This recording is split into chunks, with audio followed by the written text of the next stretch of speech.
4 থেকে 5টি চিংড়িতে 1 কেজি, প্রতিটির আকার 35 থেকে 40 সেন্টিমিটার। বাদামি ও কালো রঙের শরীরে ডোরাকাটা দাগ, যা দেখতে বাঘের মতো।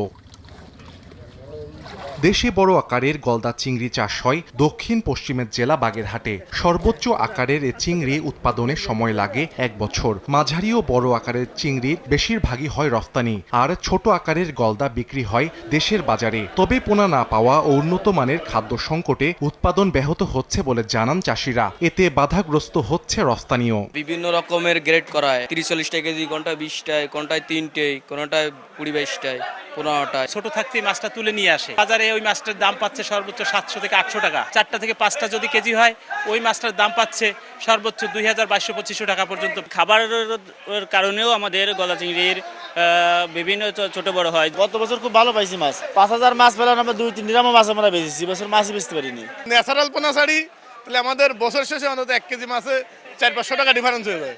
অর্ধেক পাউডারে দ্বিগুণ উজ্জ্বলতা। নতুন রিন অ্যাডভান্সড অর্ধেক পাউডারে দ্বিগুণ উজ্জ্বলতা।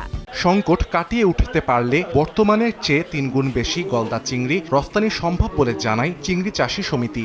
ভালো ব্রুডের পোনা, খাবারের দাম কমানো আর বেশি করে চাষিদের প্রশিক্ষণ দেওয়া, যাতে করে চাষিরা এই বড় মাছের চাষের প্রতি আগ্রহী হয়। মাছটা বড় বানায় মেরে আনে, তাহলে আমাদের মানে কথা বিদেশের চাহিদাটা মিটে, তারপরে আমাদের মানে চাষিরাও স্বাবলম্বী হবে, আমরাও স্বাবলম্বী হতে পারবো।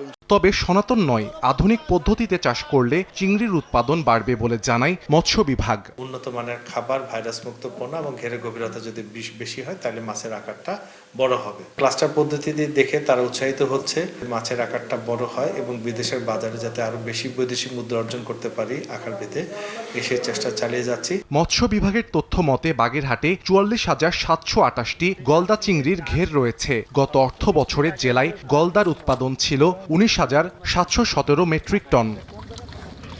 সময় সংবাদ, বাগেরহাট।